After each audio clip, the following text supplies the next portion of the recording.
Сайн байцгаана уу эрхэм сонсогчдоо. Та бүхний энэ өдрийн амгалан гэрж Education USA Mongolia хөтөлбөрөөс мэдчилж байна. Бид энэхүү цуглал подкастаараа дамжуулан Америкийн нэгдсэн улсад дэлхийд тэргүүлэх боловсрол эзэмшээд их орондоо иргэн ирж мэргэжлэр салбартай манлайлан ажиллаж буй Монгол залуусын түүхийг хүргэж байхаар зорилоо. Та бүхэн бидний бэлтгэсэн ярилцлагуудыг 7 хоног бүрийн даваа пүрэв гаргуудад хүлээн авч сонсоорой. Сайн байцгаана уу эрхэм сонсогчдоо. Манай өнөөдрийн дугаарын зочноор Америк төгсөгчдийн холбооны удирдах зөвлөлийн гишүүн Ганбатын Халиунгой урагдан оролцож байна. Халиунгой маань 2015-аас 2017 оны хооронд Америкийн нэгдсэн улсын засгийн газраас олгодог Fulbright-ийн тэтгэлгээр Vanderbilt University-д хөгжлийн эдийн засгийн чиглэлээр магистрийн зэрэг хамгаалаад ирсэн билээ. Бидний урилгыг хүлээн авч хүрэлцэн ирсэн танд маш их баярлалаа Халиунгой. За баярлалаа. Сонсогчд маань та өөрийгөө дэлгэрэнгүй танилцуулахгүй юу? Хаана ямар сургуульд төгссөн бэ? Бакалавртаа сурахдаа. Тэгээ ямар ажил эрхэлж вэ? Тэтгэлгээр явахаас өмнө сурж ирээд одоо хаана ямар ажил эрхэлж байна? За сайн байцгаана уу, намайг Ганбатын Халиунгой гэдэг. За би 10 жилийн хобби бүрэн сургуулийг төгсөөд Малайз улс руу бакалаврын зэрэгээ хийсэн. Бизнесийн удирдлага, эдийн засгийн чиглэлээр төгсөж ирээд 2008 оноос хойш оюутлогоо компани орон нутгийн харилцаа нэг хэлцэд бол ажиллаж исэн. За орон нутгийн харилцаанд нэг хэлц нь яг юу гэдэг вэ гэхээр компаниас нийгмийн хариуцлагын өрөөнд орон нутагт олгож байгаа хөрөнгө оруулалтыг тогтвортой хөгжилд зарцуулаад орон нутагт ерөнхийдөө хөрөнгө оруулалт хийдэг байгаа. За тэрэн дээр бол 5 жил бол ажилласан. За тэгээд 2014 онд ерөнхийдөө одоо компанид 4 жил ажилласны дараа яг доктортой хөгжил гэж юу юм бэ? Ерөнхийдөө уул уурхаагаас олгогдож байгаа энэ хөрөнгө оруулалтыг яг юунд зарцуулах ёстой юм бэ? Бид нар яг зөв зарцуулаад байна уугүй юу? Би энэ олон судалгаануудыг уншаад яг бүрэн гүйцэд зөв ойлгож чадж гинүү гэдгийг олон асуултуудад ингэж тулгарч эхэлсэн л дээ. Тэгээд Fulbright-ийн тэтгэлэгт материалаа өгөөд үзье гэж шийдээд тэгээд 2014 онд материалаа өгсөн. За Fulbright-ийн тэтгэлэг маань өөрөө бүтэн жилийн хугацаанд ингээд сонгон шалгаруулалт явдаг. Эхний ээлжинд материалаа өгнө, TOEFL-ийн шалгалт бас өгнө те. За ярилцлага авна. Тэгээ араас нь GRE гэдэг олон шалгалтууд эсэнүүдийн шалгаруулалтаар бол бүтэн жилийн хугацаанд ингэж сонгон шалгаруулалт явдаг байгаа. За тэгээд 4-5 сургуулиудаас бол сонгох эрх үүсдэг. За тэр дундаас би Vanderbilt-ийн их сургуулийн хөгжлийн эдийн засгийн магистрийн зэргийг сонгон суралцсан байгаа. За Vanderbilt-ийн их сургуулиуд Америкийн нэгдсэн улсад бас топ их сургуулиудад жагсдаг. За хөгжлийн эдийн засгийн энэ хөтөлбөр нь бол дэлхийд хамгийн анх эхэлж исэн. Америкийн нэгдсэн улсын засгийн газрын хүсэлтээр хөгжиж буй буур орнуудаас Америкийн нэгдсэн улсын эдийн засгийн одоо энэ хөгжингүү туршлагаасаа хуваалцах зорилгоор Vanderbilt-ийн их сургууль анх эхэлж исэн юм хөтөлбөр байгаа. 2 жилийн хугацаанд хэрэгжиж идэг. За энэ хөтөлбөрт одоо сонгон шалгуулалтанд тэнцээд орсон. Тэгээ 2015-аас 17 онд суралцж төгссөн байгаа. За одоо бол Америкийн нэгдсэн улсад төвтэй одоо хөгжлийн байгууллага The Asia Foundation буюу Азийн сан гэж байгаа. Тэрний хотын засаглалыг сайжруулах төслийн менежерээр ажиллаж байна. За төсөл маань бол Швейцарын хөгжлийн агентлагийн санхүүжилттэй, Швейцарын засгийн газрын санхүүжилттэй гэсэн үг. За хамтран хэрэгжүүлж байгаа газар маань бол нийслэлийн засаг дарганы хамгийн газартай ингээ хамтран хэрэгжүүлж байгаа их сонирхолтой төсөл дээр бол ажиллаж байгаа. Яг мэргэжлэрээ ажиллаж байна гэсэн үг. Ер нь Америкт сурах хүсэл мөрөөдөл байсан уу? Хүмүүс ингээ багасаа л хөвчлэн мөрөөдсөн байдаг л та. Тийм. Байлгүй яг уу. Багасаа л мөрөөднө. Мэдээж ирэг аав ээж минь тэр өндөр төлбөртэй сургууль руу явуулах бол боломж байгаагүй. Тийм учраас би нэг нэгэн цагт өөрөө хичээгээд энэ 100% тэтгэлгээр Америкийн нэгдсэн улсад суралцнаа гэж хүсэж мөрөөдөж зорж яг олон жил бол тэрнийхээ төлөө ажиллаж ирсэн. Тэгээд надад олон удаа материалаа өгж өрсөлдөхгүй би яг нэг л удаа өгөөд үзнэ гэдэг хатуу зорилтыг бол өөртөө тавьсан. Учраас их хичээж бол бас ажилласан. Ер нь Америкт сурна гэж хүсч зорж эхлэхэд бага байхад бол бидэрт кино их нөлөөлдөг гэсэн баг. Ер нь яг энэ Fulbright-ийн тэтгэлгийн тухай хаанаас олж мэдээд яг энэ тэтгэлэг хөтөлбөрт өөрийгөө бэлдэж эхлэхэд хэн юу хамгийн их нөлөөлсөн бэ? Яг Fulbright-ыг бол багасаа л сонсч ирсэн. Fulbright-ийн тэтгэлгээр ингээ явдаг бүх зардлыг нь даадаг, тэг стипенд өгдөг, бүр лаптоп авах мөнгөний өгдөг гэд гайхалтай тийм түүхүүд бол зөндөө сонсч байсан л да. Яг тэтгэлэг зарлцсан байна гэдэг мэдээллийг бол анх Америкийн элчин сайдын яамны Facebook хуудаснаас бол анх харж ирсэн. Тэгээд за материал өгөөд үзье гэд анх бол шийдчихсэн. Тэгээд хүүхдээ гаргаад бас удаагүй байсан. Тэгээд гэртээ байсан учраас бас удаа чөлөөтэй бас байсан баг. Яг одоо энэ тэтгэлэг авах хүртэлх хугацаанд баггүй саад бэрхшээлийг тулсан байж таараа яг өөрийгөө яаж бэлтжижсэн бэ? Хэл сурж исэн туршлага ажил дээр гараад туршлага хуримтлуулж эхэлжсэн тэр түүхээсээ бидэнтэй хуваалцаач. Fulbright-ийн тэтгэлэгт материалаа өгөх гэж байгаа би эсээ биччихлээ. Та нэг хараад өгөөч гэгээд бас аюу олон манай найзууд ч үгүй юм уу те. Одоо эсвэл Facebook-ээр, Instagram-аар хүмүүс надад аюу ханддаг л да. Тэгээ тэр эсээнүүдийг ингээд харж агаад ерөнхийдөө тэтгэлэг аваад Америк явахын тулд эсээгээ бичсэн. Яг үнэхээр би юу сурах гээд байгаа вэ гэдэг зорилгоо тодорхойлоогүй ч үгүй юм уу. Эсвэл одоо ажил мэргэжлэн тэрнтэйгээ тийм уялдаагүй ч үгүй юм уу те. Тэрэн дээр аягүй их алдаад идэг юм шиг надад санагдаад байхгүй. Миний хувьд бол яг хөгжлийн эдийн засаг чиглэлээр би яг сурна. Сурахын тулд би өнөөдөр яг ямар ажил хийцэн байх ёстой вэ гэдгээ их урт хугацаанд ингээд тодорхойлчихсан байсан учраас тийм бусад өрсөлдөгч нараас илүү даваа талтай байж чадсан болов гэж боддог. Хөгжлийн эдийн засаг гэж яг юу юм бэ? Хөгжлийн эдийн засгаар сурах гэж бодож байгаа хүүхдүүд ирээдүйд яг юу хийнэ гэсэн үг юм бол? Гоё асуулт энэ. Хүмүүс яг хөгжлийн эдийн засаг гэж яг ямар мэрэгжил гэдэг юм бэ? Яг юу сурдаг юм бэ гэж аявих асуудаг. Одоо ерөнхий эдийн засаг гэдэгтээ маш их андуураад би одоо ямар хувьцаа авах вэ гэдэг юм уу те надаас аявих тийм асуудаг байхгүй. Хөгжлийн эдийн засаг гэдэг нь бол ерөөсөө хамгийн анх одоо ядуурл гэж юу вэ? Ядуурлыг ямар аргаар яаж хэмждэг вэ гэдгийг судалж эхэлдэг байхгүй. Ерөөсөө ядуу буурай орнууд ямар бодлогын чанартай шийдвэрүүд гаргах юм бол ядуурлаасаа салахын те ядуурл нь яг ямар одоо шалтгаанаас хүчин зүйлээс болоод гараад байгаа юм бэ гэдгийг тодорхойлоод яг тэр хүчин зүйлийг нь байхгүй болгох засахад илүү их анхаарсан бодлогууд гаргахад илүү дөхөм болох шаардлагатай байдаг байхгүй. Тэгээд маш их уян хатан Америкаас төгсч хурж ирчээд би Centera Gold Mongolia компани орон нутгийг хариуцсан бас менежерээр бас нэг жил гарan бол ажилласан. Яг л адилхан одоо хувийн компаниас орон нутгийг хөгжүүлэхэд нийгмийн хариуцлагын хүрээнд хөрөнгө оруулалт хийж байгаа. Тэр хөрөнгө оруулалтыг би энэ орон нутагт яг ядуурл яг юунаас үсээд байна те ямар одоо салбарт хөрөнгө оруулалтыг хийчих юм бол илүү хөгжөхөр байна уу гэдгийг нь анализ судалгаагаар дүгнж гаргаж ирээд тэрнийх нь одоо хөрөнгө оруулалтыг хийдэг гэсэн үг байхгүй. Маш их сонирхолтой сэдв. Тийм байна. Аймаг сум болгон өөр байгаа штэ. Монгол гэхээр бүгд адилхан биш. Тэгээд бүр тэр сумын түвшинд хүртэл очиж ажиллаж болох нь штэ. Дээр нь дээшээгээ болохоор яг улс орны бодлого боловсруулах хэмжээнд очиж ажиллах боломжтой. Ер нь бол ямар ч түвшинд нийгмийг хөгжлийг сайжруулах, ядуурлыг бууруулах чиглэлээр бодлого гаргаж ажилладаг гэсэн үг юм байна тийм. Тэгэж бас бодож болно.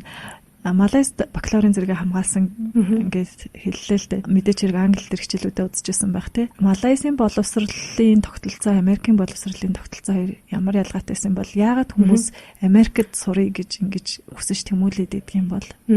Би 10 жилээ бас их бага байхдаа төгссөн. Тэгээд Америк руу одоо тэтгэлэг аваад явж сурмаар байна гэхэд манай аав ээж хитрхи жоохон байна. Аз дотроо сураа гэдэг шаардлагыг тавьсан. За тэгээ би тэр дундаас нь судалж үзэхэд бол мэдээж Малайз, Сингапур хоёр бол англиар хичээлээ заадаг. Боловсролын чанарын хувьд ч гэсэн ийм их доогоор ороод байхааргүй улсаас учраас тийшээ явахаар шийдээд Малайз нь Сингапурыг бол хэд дахин хямдхан тэгээ явсан.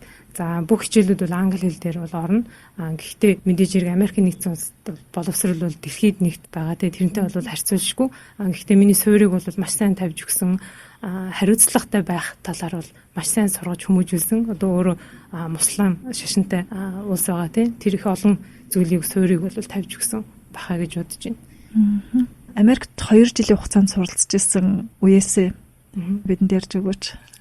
Олон 100 монголчуудаас өрсөлдөөд Америкийн нэгдсэн улсад сурахын тэтгэлгийг аваад одоо Fulbright-аар болоод Америкийн нэгдсэн улсад очиж байгаа учраас би одоо өөрийгөө бас мундаг гэж бодож очиж исэн. Тэгсэн тэр бүх бодол маань буруу байсан байлээ. Чод айгүй их шалгууруудтай, сорилтуудтай тулгарсан.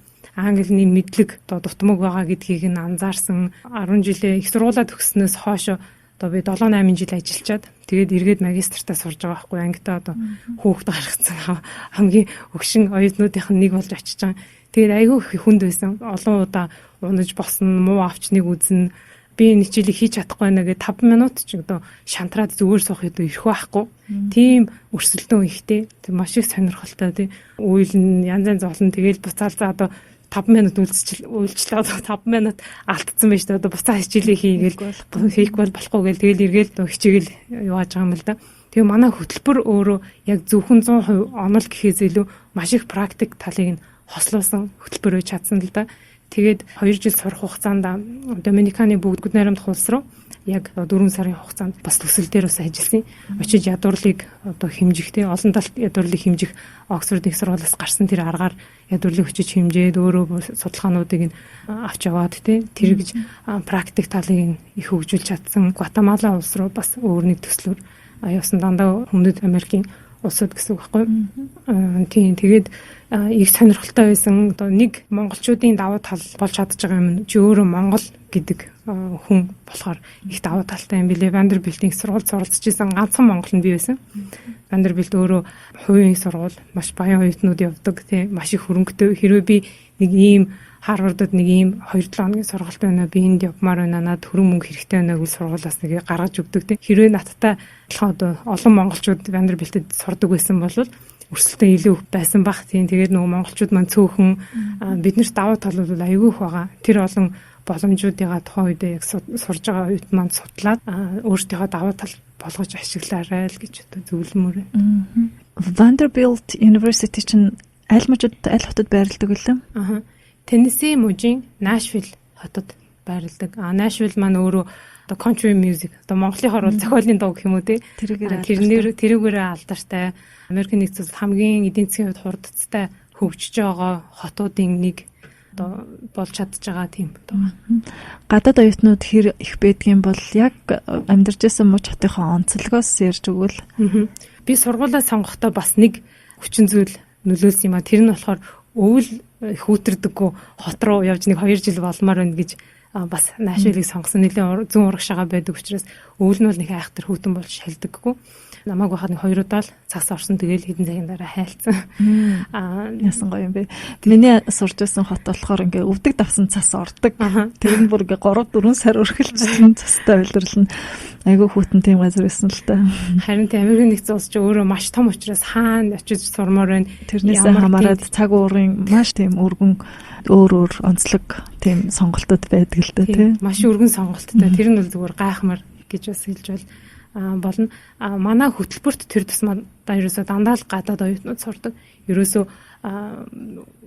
бусад хөгжимч буюу ядуу буур улсуудаас Америкийн нэгдсэн улсын эдийн засгийн хөгжлийн загварыг судлахаар очсон байгаа оюутнууд байгаа байхгүй юу? Манай ангид жил болгон ерөөсөө 25 оюутан л авдаг тийм айгүй өрсөлдөөн ихтэй хөтөлбөр байсан. Манай ангид байсан 25 оюутнаас нэг нь л Америк байсан. Ерөөсөө яг энэ чиглэлээр би сурмаар байна. Одоо ядуу буур оронд очиж ажилламаар байна гэсэн тийм оюутан бол байж исэн. Бус нь бол дандаа гадны улс орнуудаас ирсэн. Бид одоо зургуулаа байнга хичээл хийдэг байсан. Тэр 6 маань нэг нь Монгол, нэг нь Америк, нэг нь Афганистан, нэг нь Катар, нэг нь Косово, тэгээ нөгөөх нь Свазиленд, Африкийн тийм улсаас одоо оюутнууд ингээд бүр best friends болсон тийм байнга хичээл хийж байдаг. Тэгэхээр чин тэр олон орны эдийн засаг хөгжлийн загварыг бас давхар сонсоо суралцаад биенээсээ ингээд мэдлэг мэдээлэл хуримтлуулаад суралцаад явах боломж олддог байх нь шүү дээ тийм. Тийм яг зөв. Нэг бол хичээлээ чөлөөт цагаар танаа усан энэ яадын тэр нь яадын тэгвэл хэдүүлээ Google дээр харъя л да гэж байнгын тийм сонирхолтой фактуудыг судалгаануудыг гаргаж ирж уншижээдэг. Тэгж өнгөрөөдөг гэсэн байх юм. Оюутны амьдралынхаа нэг өдрийг дүрсэлж хэлвэл нэг 7 хоногийг ч юм уу. Одоо эхний жилдээ би охиноо авч яваагүй Америк руу. 2 дахь жилдээ охиноо авч явсан. За охиноо авч ирсэн 2 дахь жил бол мэдээж хэрэг маш их бизи. Өглөө сэрлээ. Охиноо цэцэрлэгт нь хүргэж өгнө. Цэцэрлэгээс нь цаашаа сургуультай очино. Хичээлдээ суuna. Өдрийн хоолоо аль болох авч явахыг зорино. Гадуур идэх юм бол манай стипенд хүрэхгүй. Тэгээд хоолоо идэнэ. Тэгээд дахиад хичээлдээ суuna. 2-3 цаг гэл цэцэрлэг таарчдیں۔ Америкт хэрвээ тэрнээс хойш үргэлжлүүлж байлгахнаг бол дахиад нэмэлт төлбөр төлдөг. Тийм учраас аль болох тэр 2-3 цагийн хооронд нь очиж охиноо авахыг бодно. Тэгээ охиноо авлаа, гэртээ ирлээ. Дахиад хичээлээ хийн, хүүхдтэй юм заана. Манай хүмүүс 1 жилийн хугацаанд англиг бол яг унган хэлшгээ сурч чадсан. Манай настай байсан бэ? Яг очиж байхдаа 3 настай. Тэгээд дөрөвдөд буцаад ирж исэн. Нөхөр бол full time ажиллах, байнгын бол ажиллах одоо даалгавартай. Тэгжээж гэр бүлээ. Тийм стипенд бол нэг хүний стипенд учраас гэр бүлээ хүрхгүй харин за гэр бүлийн хүн нь ажиллах боломжтой байдаг байх нь те Fulbright-аар сурж байгаа тохиолдолд. Тийм хэрвээ хувийнхаа зардлаар сурж байгаа бол гэр бүлийн хүн ажиллах эсвэл сурах хэрэггүй байдаг. хагас цагаар сурах эрх нь бол сүүлд 17 онд эрх нэгдэжсэн баг. Fulbright ч юм бол засгийн газрын солилцооны оюутан гэдэг өөр визтэй, өөр төрлийн визтэй явдаг учраас юу spouse нь буюу хамт явж байгаа эхнэр юм уу нөхөр нь бүтэн цагаар ажиллах, бүтэн цагаар сурах эрхтэй боломжтой байдаг. Давуу талтай байх нь шүү дээ. Тэгэхээр нэгэнтэй л Fulbright-ийн тэтгэлэг магистрийн оюутнуудад зориулдаг. Магистрийн оюутнууд одоо их хвчлэн гэр бүлтэй хүмүүс байдаг болохоор энэ давуу талыг бас бодолцож ашиглах хэрэгтэй юм байна тийм. Мэргэжлээ сонгох гэж байгаа хүүхэд залуучуудад хандаа зөвлөгөө. Одоо хөгжлийн эдийн засаг гэдэг Монгол маш шинэ мэргэжил болоод байна л да. Би өнгөрсөн 7 хоногт удирдлагын академийн захиралтай уулзахад би хөгжлийн эдийн засгаар магистра хийсэн анхныхаа монгол хүнтэй уулзж байна гэж надад хэлжсэн байхгүй. Тийм. Тэгээд энэ мэргэжлэр тэр тусмаа сурах гэж байгаа бол та судлаад үзээрэй. Маш их сонирхолтой, хөрвөх чадвар ихтэй тийм мэргэжил байгаа. Тэгээ би аль болох монгол оюутнуудыг зүгээр нэг эдийн засаг гэхээсээ илүүтэйгээр бас ийшээгээ одоо наривчлж ингээд сураасаа жүстийн. Бусад одоо өөр мэргэжлэр хүний сонирхол өөр л дөө. Хүний сонирхол өөр учраас сонирхлоо мэдээж хэрэг дагах шаардлагатай. Монголдоо эргээд ирж ажиллана гэж үзэж байгаа бол Монголын зах зээлд бас ямар мэргэжлэр сурсан илүү дээр вэ гэдгийг одоо судалж ийж бас мэргэжлээ сонгоосоо гэж одоо зөвлөмөр байна. Дуртай зүйлээрээ сурах хэрэгтэй гэд хүмүүс их зөвлөлтгөлдөө. Гэтэл хүүхдүүд олон л юм дуртай штэ. Яг юунд илүү дуртайгаа сайн хэлж мэдэхгүй байна. Яаж тэрийгэ мэдхүү, өөрийгөө юунд авьяастай илүү чадвартай гэдгээ яаж нээж илрүүлэх үү гэсэн асуултууд гарч идэг л да. Харин тийм хүүхэд ч гэлтгүй одоо бид нэрчтэй хүмүүс хүртэл 10 20 жил ажиллачаад ер нь би энэ дуртай юм хийгээд байгаа мó үгүй мó аав ээж л энэ мэргэжлэр сур гэл нэг мэдсэн чинь ахтлан болцсон байх юм ч үгүй юм те. Одоо би яг юунд дуртай бол гэдэг тэр асуулт бол ерөөсөө аль ч насны гэлгүй хүн болгонд тулгардаг юм шиг санагддаг. Тэгээд аль болох олон юм хийж турш үзчихээж хүн өөрөө юунд дуртай вэ гэдгээ хоёрдугаарт юунд илүү өөрийгөө сайн бэ гэдгээ олж тодорхойлж чадах болов гэж боддог. Намайг нэг байгууллагт их цөөхөн жил ажиллах юм аа гэл бас хүмүүс шүүмжилж байдаг. Олон юм бас үзэж туршиж тий олон улсад очиж ажиллаж ийж би юунд илүү сайн юм бэ? Би юунд илүү одоо passionate юу илүү сонирхож ажиллахаар байна уу гэдгийг олж мэдж байгаа байхгүй. Тэгэхээр залуучуудыгаа ч гэсэн юмыг сонсоод үзээрэй, сонирхоод үзээрэй, хийгээд үзээрэй залуу байгаа дээрээ тэгжээж өөрийгөө олж илрүүлэх болов гэж байна. Америкт болохоор ч хүүхдүүдэд бүр бага ангиас нэхлээл дугуулan секц гэл олон өөрийгөө хөгжүүлэх, нээж таних боломжууд нь бүрдсэн байх шиг байдаг л да. Тэгээд бид нарт болохоор яг тэр боломж нь жоохон хумигдмал байгаад байдаг. Монголд дугуулan секцүүд нь цөөн тэгээд сургалтын агуулгын жоохон баригдмал хумигдмал тийм байгаад тах шиг байдаг. Яг Америкт очиод сурж байхад энэ яг хүүхдийг багаас нь хөгжүүлэх тал дээр анзаарч харж ажиллаж ирсэн зүйлүүдээ Монголдо хэрэгжүүлчих юмсан гэж бодож ирсэн зүйлүүдээс хуваалцаач. Яг манай охин тухайн үед нэг цэцэрлэгт явдаг байсан болоо тэр юм уу одоо тэр боловсролын ялгаа бүр газар тэнгэр шиг байна гэдгийг би бол анзаарсан. Монголд байхдаа манай охин ч гэсэн цэцэрлэгт явж исэн. Монголын цэцэрлэгүүд нэг хоол өгнө нэг алчихгүйхан шиг бараг ингэж байлгаж байгаа л тэгэл ээж аавд нь хүлээлгэж өгдөг байгаа байхгүй. Тэнд тэгсэн ингээ бүтэн жилээр нь сургалтын хөтөлбөр гаргацсан цэцэрлэгийн насны хүүхдэд ч тийм өдөр болгон ямар нэг хичээл орж идэг тийм ерөөсөө хүүхдийг бүх талаас нь хөгжүүлэх тал дээр нь анхаарсан. Өнөөдөр шинжлэх ухааны маш олон салбарууд байдаг бол бүх төрлөөс нь хүүхдийн сонирхол энэ талд энэ чиглэлд хүүхд сонирхолтой байна уу үгүй юу гэдгийг гаргаж ирэхэд тэр чиглэлийн хичээлүүд ингээ өдөр болгон ордог. Тэгтээ хүүхдийг залхааж зовоохгүйгээр давхар Франц хэлний хичээл ордог тийм цэцэрлэгт тэгээ англи хэлтэй, франц хэлтэй, монгол хэлтэй хүүхд болоод ирж байгаа хгүй. Тэгээ хүүхд ингэ залхаахгүйгээр яаж энэ хичээлийг заагаад байна гэдэг бол ерөөсөө л урлаг юм билий. Монголд ч 1-р ангиас нь эхлээл хичээлээр даалгавраар шахаал дүн тавиал тий залхаан зэрлүүлж байгаа юм шиг зарим тохиолдолд тийм 6 настай хүүхдэд дүн тавих шаардлага байдаг ч юм уу ч юм мэдэхгүй. Ерөөсөө маш гайхалтай санагдсан. Тэгээд цэцэрлэгээс нь эхлээд ерөөсөө 7 нас хүртлийн хүүхдийн боловсролд маш их анхаарах хэрэгтэй. Насаараа сурах зүйлийн 70% одоо 5-аас 7 наснаас өмнө хүүхд бол сурж идэг учраас яг тэр үед хүүхэд яадаг юм бэ зүгээр л тохиолж илийн хүүхд насн дээр тэгэл том болохоор угаасаа сурна шүү гэдэг нөгөө Монгол ээж аавын хандлага бас айгүй буруу болчиход байгаа байхгүй.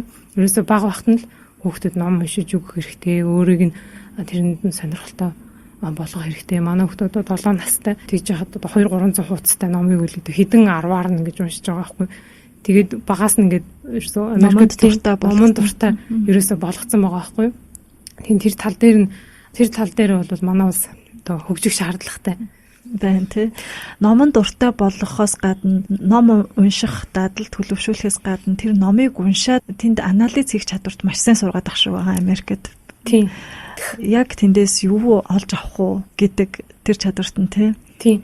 Ерөөсөө тэр нэг critical thinking буюу одоо шүүмжтэй ямар нэг юмд тий анализ талаас нь гэж ханддаг тэр дадлыг бол гайхамшигтай бол сургадаг. Альч одоо үеийн англи хэлний сургууль альч төвчний боловсролд тий.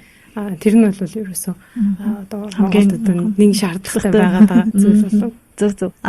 Америкт олж авсан боловсрол, мэдлэг, хоримтлуулсан туршлага, ур чадвар чинь эргээд Монголдо ирэхэд яаж ажил хэрэг болж бууж байна? Одоо яг Америкт бол онол гэхээс илүү хүмүүс практикийн дадлаг туршлагыг маш их олгохыг зорддог, чухалчил заадаг гэж төрөнд дурдж ирсэн тийм учраас ерөөсөө сурсан юм ерөөсөө Монголд ирээл ажилд орсон эхний өдрөөсөө эхлээд ашиглах бүрэн боломжтой байсан учраас тэр маань маш их таалагдсан. За одоо яг ажиллаж байгаа хотын засаглалыг сайжруулах төсөл ч гэсэн яг одоо засаглал гэж юу вэ? Сайн засаглалтай байж ижил улс орон өнөөдөр ядуурлаас гарч хөгжиж цэцэглэн тийм учраас тэр чиглэлийн одоо сурсан мэдлгүүдээ өнөөдөр ажил дээр ингээд хэрэгжүүлээд явж байгаа нь бол их маш их давуу талтай болж чадсан гэж үзэж байгаа. Өөрөө яг одоо энэ үндсэн ажлаасаа гадна сайн дураар Америк төгсөгчдийн холбооны удирдах зөвлөлийн гишүүнээр ажиллаж байна шүү дээ. Яагаад Америк төгсөгчдийн холбоог сонгож орох болов? Тэгээд масад яг юу хийж байна? Ямар төсөл хөтөлбөр санаачлах хэрэгжүүлж байна? Сайн дурын ажил хийх нь миний нэг сонирхол байхгүй юу? Байнга л ямар нэгэн сайн дурын ажил одоо сургуулийнхаа ч юм уу ажиллагаа ч юм уу хажуугаар дандаа хийж идэг сэдэж хүмүүсийг бас урайлан дуудаж хийж идэг. Яг Америкээс төгсч ирчээд 2017 онд би Монголын залуу мамлагчдын сүлжээ буюу Mongolian Young Leaders Network гэдэг тэр төрлийн бас байгууллагын тооцоод бас ажиллаж исэн маш их ачаалттай ажиллах хажуур маш их ачаалттай байсан учраас масад бас хараахан орж чадахгүйсэн. Би одоо Fulbright-ийн тэтгэлэг бол одоо Америкийн засгийн газраас Америкийн татвар төлөгчдийн мөнгөөр би сурсан учраас Америкийн боловсрол одоо ийм давуу талтай байдаг юм аа гэдгийг Монголынхоо ард түмэнд таниулж одоо Fulbright-ийн илч болох нь миний үүрэг байхгүй. Тийм учраас би масад эзэнийг цагт одоо орж сайн дурын ажил хийнэ гэж бодож байсан учраас материал өгөөд эн чинь бас сонгон шалгуулалтаар тооцоод орж байгаа юм чинь.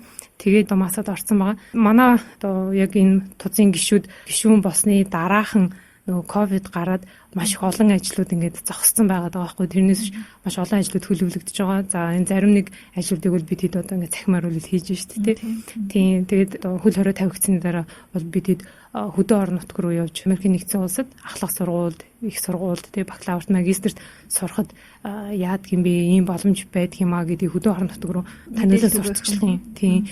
Масагийн тузад байдаггүй байхдаа ч гэсэн тэр ажлаар бол дархан сэлэнгэр бол бас явж исэн. Тийм аль болох таниулан сурталчлах. Өнөөдөр сумын нэг хүүхэд энийг эртхэн шиг мэдэх юм бол ийм боломж байдгаа гэдэг эртхэн шиг мэдэх юм болоос өөрөө бэлдэх байхгүй тий. Тэр боломжийг нь бид аль болох ойртуулж өгье гэдэг үүднээс хөдөө орон нутгаар бас аяллуудыг хийдэг байгаа.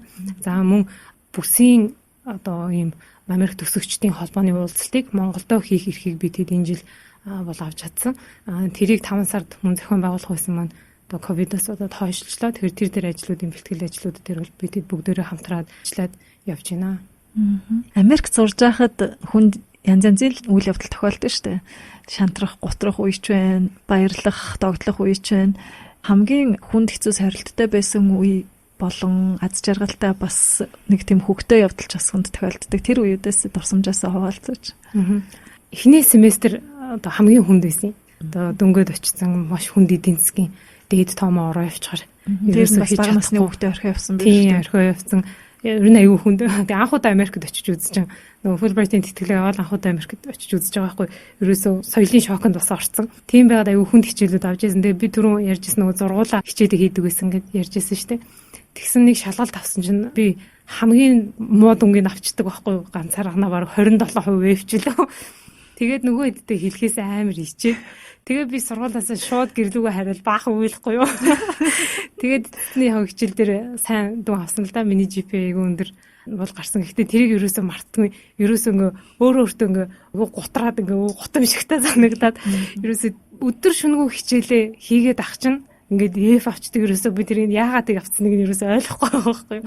Тэгээ аюу хүнд байсан. Тэгээд тэрнээсээ их сургамж авсан байх гэж боддог юм. Яг одоо их түрүү ярьжсэн соёлын шок гэдэг юм бол Америкт сурж байхдаа Монголын залуу манлайлагчдын сүлжээний хөтөлбөр зарлагдаад тэгээд сөөгөө идэх монголчуудыг Америкт байгаа монголчуудыг сонгон шалгаруулж аваад тэгээд захиурын хүндий Стэнфордын их сургуульд техник технологиг ашиглаад ядуурлыг яаж бууруулах вэ гэдэг сэдвт тийм семинарт явах надад боломж олдсон. Тэгээд би тэрэнд тэнцээд захиурын хүндий явдаг байхгүй юу. Тэгээ яг Монголоос очсон хот маань Нашвилл чинь нэг жоохон хөдөө магийн газар байхгүй. Тэндээс захиурын хүндэд очисон чи ингээ ирээдүйд очсон юм санагдаад годамжаар нь ингээд жолоочгүй машинаар ингээ яваад байсан байхгүй юу.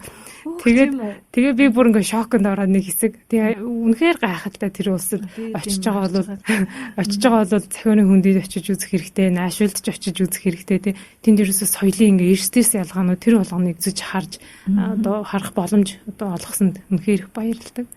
Америк гэхээр л нэг өндөр хөгжилтэй нэг том орноор бид нар төсөөлөд байдаг шүү дээ. Гэтэл мууж болгон өөр, хот болгон өөр. Тийм. Мууж болгон өөр эснээс гадна тэнд сурж хагаад бас нэг боломж олдсон юм аа. Нөгөө Fulbright-аас яг энэ хөгжлийн эдийн засаг чиглэлээр сурдаг оюутнуудаас бас нэг 6хан Fulbright-ийн оюутныг шалгаруулж аваад Appalachia буюу тэр нэг нуруу гэдгийг уулархаг нуруу гэсэн үг тийм. Уулархаг нуруу нь одоо Kentucky, West Virginia гэдэг тэр мужуудыг юм давмсан нуруу гэдэг байхгүй. Тэнд одоо нэгэн цагт нүүрсний уурхаанууд маш их байсан. Нүүрс алт байх үед гэж ярьдаг байхгүй. When coal was a gold гэж. Нүүрс алт байх үед маш их цэцгэлж исэн, маш баян хотууд мужууд бол тэнд цэцгэлж исэн. За тэгээ нүүрсний олборлолт буураад нүүрсийг одоо орлого бүтээгдэхүүнүүд гарч ирээд ерөнхийдөө нүүрснээс татгалзаад байгаа шүү дээ дэлхийд даяараа. Тэгээд ирэхэд бол маш их ядууралтай толгорсон. Тэгээд ерөөсөө Америкийг юм баян сайхан улс гэж бодож исэн хүн чинь тэр яг Appalachia-д байгаа дуудаар явхад бол ерөөсөө шоконд орж байгаа хгүй. Ядуурл гэдэг бол ерөөсөө Америкт ч гэсэн бүр гүн нэвчсэн байгаа. Тэндээс гарах гад гарч чадахгүй тэнд хэрэгжүүлж байгаа хөгжлийн одоо эдийн засгийн хөтөлбөрүүд нь болоод байна уу болохгүй байна уу гэдэг дээр нь би тэдийг бас анализ хийж өгөөч гээд тэнцээ хэдэн 7 хоног ажиллах бас юм боломж олдож исэн. Тэгэхээр үнэхээр муж таасаа өөр хотоосоо өөр агуу ус илээ. Бидний урилгыг хүлээн авч хүрэлцээрсэн маш их баярлалаа. Дараагийн дугаарын маань зочноор та хүн санал болгооч. Америкт төгссөн мэргэжлээрээ Монголд ажиллаж байгаа хүн байв л. За энэ юмд намайг урьж оролцуулсан та бүхэнд их баярлалаа. Дараагийн зочноор надтай яг хамт ажилладаг коллег гэж хэлж болно. Манай төслийн яг Америкийн засгийн газрын санхүүжилттэй төслүүдийг менежер ган тулга гэж залууга Ганбаатрын ган тулга тэрийг урьж оролцуулах төсөлтэй байна. Ер нь Монголд маш цөөхөн байгууллага хүний 8-ны чиглэлээр ажилладаг. Одоо тэрний нэг нь бол Азийн сан. Яг тэрний манай тэр төсөл болон бусад Америкийн нэгдсэн улсын засгийн газрын санхүүжилттэй төслүүдийг менеж хийдэг. Тийм мундаг залуугаад их сонирхолтой ярилцлага болох байх гэж бодож байна. Танд маш их баярлалаа. Таны цаашдаа ажилд үст өндөр амжилт хүсье. Баярлалаа. За баярлалаа. Америкийн нэгдсэн улсын засгийн газраас санхүүжүүлдэг Education USA Mongolia хөтөлбөрийн хэрэгжүүлэгчээр Монгол дахь Америк төгсөгчдийн холбоо ажиллаж байна. Та Америкт ихтэй сургуульд хэрхэн суралцах тухай цогц үнэн зөв мэдээллийг үн төлбөргүй авахыг хүсвэл Education USA Mongolia хөтөлбөрийн боловсролын зөвлөгөөдөд хандаарай.